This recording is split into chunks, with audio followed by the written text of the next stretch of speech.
Welcome to the author interview. To create a story, to weave worlds, to take us back into history. Why it is books, of course, that have that magical ability. And joining us to share all about the magic of her books is South African indie author Rosalie Fox. Welcome to the author interview. Thank you so much, Raj. It's a pleasure to be here. Thank you for this opportunity. I'm so incredibly excited to learn about your journey, and we have to look at how does a master equestrian who represents her country come to write three books in a year, 2 years? How did it all happen? So I'm going to start by showing you the first one because that's the book that started all of it. And it's called The Tale of Wild Geese. And Yeah. this book has been in my heart for many, many years. I wrote the first version of it when I was 16-ish. And for 3 years, I wrestled with it. I did 3 rewrites in that time, and then I went to university and I put it in a drawer. But it didn't stay in the drawer, it shadowed my footsteps. And life took its course. I did some other writing things. I did 2 short stories with Fani Fulyun under my real name and my maiden surname. And that went very well, took off. The book became a bestseller. I think it was in the top 10 in the country. That was Horsey Stories. And in December 2022, A Tale of Wild Geese came back to me, and it was actually through a student who has in the meantime also become an author, Genevieve Kruse. We shared manuscripts, and she fell in love with that first very, very cringy draft of A Tale of Wild Geese, and I knew it was time. And it was also time for a career change. And in that December one sleepless night, I tackled it, completely rewrote it. And in less than 2 months, it became 89,000 words. And I cried so much, and it was the most incredible experience of my life. And then I promised Jenna I would do A Place to Land because she fell in love with Johnny Riley. And A Place to Land is the sequel. It picks up 2 weeks after A Tale of Wild Geese. And then number 3 announced itself, and number 4 is in the works. And I know what number 5 is going to be. So here we are. Now, Birds of War is so profound, and the interesting thing is that it's placed around World War II, which is very significant in history. But something we don't often see is a crossover wherein it comes to South Africa. Tell me how you chose this time frame and why you opted for the infusion of South African culture. So it's always been an obsession. I was that odd schooled and watched the planes come over, and I was obsessed, and I was reading a lot of old Reader's Digests that my parents had in their little library. So many war stories in there, and it gripped me. I I tried to imagine how it must have been to live in those times, and maybe I imagined a bit too hard because once again, here we are. um, a big part of our country's history is the fugitives from World War II. Africa seemed to them one of the untouched places. It was relatively unscathed by the war, and Europe was not a nice place to be after the war. So many of them sought refuge in a place that seemed less damaged. But I had no real say in it. Eleanor told me we were going to end up here, and I listened. She's formidable. Now, when we look at each book, Let's start off with the tale of Wild Geese. Tell me your favorite character and why. Danny, darling. My heart belongs to Danny. um, he's a beautiful person. I know Johnny is a big fan favorite. I am probably Johnny a little bit. I He myself has am your a heart. little loose cannon, hot-headed. I I have the same deep love for Danny that Johnny has, I guess. So obviously in A Place to Land, I enjoy Johnny. It was a lot of fun to get into his head, and he speaks with a certain poetry. He's our Irish pilot poet, and he's got an interesting rhythm to his thought, to the way he tells the story, and I enjoyed him very deeply. But I also enjoyed my little glimpses. I can't say too much. I will give away a plot point that you already know. And then in Red Cross Letters, I deeply enjoyed Richard, but Victoria she was a marvel to write. She took over. She walked in and she shook the room. She was something else to write. I I might have forgotten part of your question. no, If I no. missed something, thank you. I think that many authors feel this way, that the characters are the ones that tell the story, and they're simply a vessel for that story to come into existence. It flows through you. It's something else. Now, being that it is a historical genre, and for example, you've mentioned when there is an Irish background and there's a poetic essence to it, and that touches on the fact that people from Ireland are quite lilting, even when it comes to their day-to-day speech. Have you found that you needed to do a lot of research for this, or were you already well prepared from the Reader's Digest? Um, I went and listened to dialects, to rhythm of speech. I did the same for Danny because you once a character starts talking, you want to give that legitimate rhythm. Everyone has a rhythm of speech, Yes. and you want to get into that dialect, that the way of thinking. Johnny has this thing that he talks about notions, because notions is an insult in Irish. You're full of shit, basically. um, the one that I really didn't master, I think, was Vittoria with her Italian accent. I don't think I necessarily got into that, but she does very little speaking. It's letters, and she would have, with her love for literature, she would have adopted the more traditionally English way of writing. So that was easier. What I really love is your the way in which you have such passion. Your passion for those characters comes through. It's not simply a story that you put down on paper. These are full-bodied, multifaceted characters who are complex and they're imperfect and they're also very relatable. And I guess because I've considered it as one long story instead of thinking of them as separate books, um, I'll never forget the idea of this little boy, and I'm trying not to give spoilers. Um, this little Hard. boy coming to confront a gentleman who has been with his sister, and the way in which it's so honest, and the manner that you've been able to capture this into the book. And as you've mentioned now, book four is in the works, and you know what book five is all about. When can we expect those from you?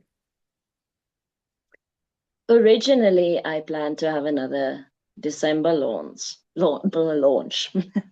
um, and then I realized my goal was a book a year, and I've done 3 in 2 years. So we're currently on a little. I have to do some breathing because my brain is rotten. So I'm currently busy with a little illustration project to give the brain chance to recover. I'm hoping to do French Gull by around March, April next year, Mhm. but I'm not going to set a date. I'm going Yeah. to let my head rest a little bit. So I'm currently illustrating A Tale of Wild Geese, and it's going to become a thing. So there's the So death of Kathleen. I wanted to mention this because not only do you write these gorgeous stories, I'm not sure if it's pencil sketch, but the artwork is so deeply profound. Like when we looked at those flames, you could see the way they would billow almost in an explosion. Um, and that's something that your fans have been quite intrigued to find out, to realize that you are the one illustrating. Tell me more about this. Well, honestly, it's been probably the main reason why I decided to publish independently. I had a vision for the way these books should look. Unfortunately, I don't have my original cover sketch with me. I only have a photograph on my phone. But I started illustrating the cover for A Tale of Wild Geese when I was 17. And I've had this vision, and I did not want these books to be a woman walking away holding either a bag or an umbrella with a historical landmark in the distance and an unidentifiable warplane flying over, because that's how all of them look. And there's nothing wrong with that. It's So just not many of what you them are so wanted. gorgeous, not what I wanted. And I tried some illustrators because originally I did not think I could do it myself. And then I buckled up and I did it myself. Like, here's one of the original illustrations. This is Danny Darlin. That is Um, phenomenal. He almost breathes within that paper. And I also want to touch on what you've mentioned about taking a break because yes, you do have an additional year to play with almost because you did the 3 books in 2 years. You got 1 year to play with there. But I think it's so important as an author, as a creative, to allow yourself that break so that you don't burn out because burnout is so real. Burnout is real, and I've done it to myself with a horse training thing. You put so much effort into producing results, and often producing results that other people want, and then you come to the end of a year and you realize I have nothing to give. I have nothing for me, and Yeah, I'm not going to do this through my books. I'm not going to take this joy from myself because I've done it before, and no. I You love that. have to rest. You have to let yourself regenerate. There has to be time for healing. Absolutely. And I think perhaps you having this background in your equestrian aspect of life, and then also when it comes to animals, you learn from the wisdom of nature that teaches you that rest is as productive as the activity is. And that I think shows in your work because when you are frazzled, your work gets frazzled too. Absolutely. I don't honestly believe in writer's block. I believe when you can't think of something to write, it means it's time for a break. Just take that break, let yourself breathe, and it's going to come right back to you. I absolutely adore that. And as an author, obviously you read as well. What are some of the books and authors that you enjoy from a reading perspective that helps you when it comes to just simply enjoying books from the other side of the spectrum? I'm going to be violently disappointing here. I used to read an incredible amount, and I haven't read for sheer enjoyment since I started writing. I read historical accounts, I dive into military documents, Red Cross letters, was a whole lot of genuine communication. I really struggle to read these days. I can't get my head out of edit mode.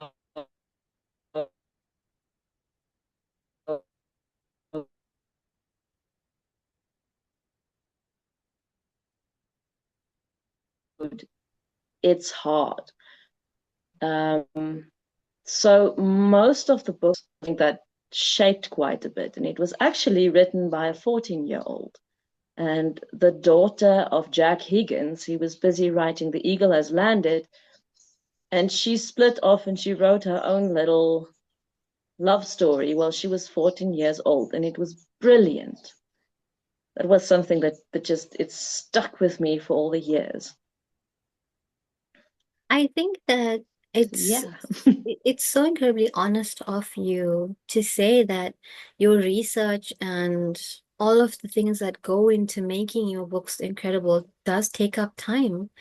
And as much as you may have enjoyed reading so much, and it doesn't mean that you don't enjoy it now, it's that your perspective has shifted as such.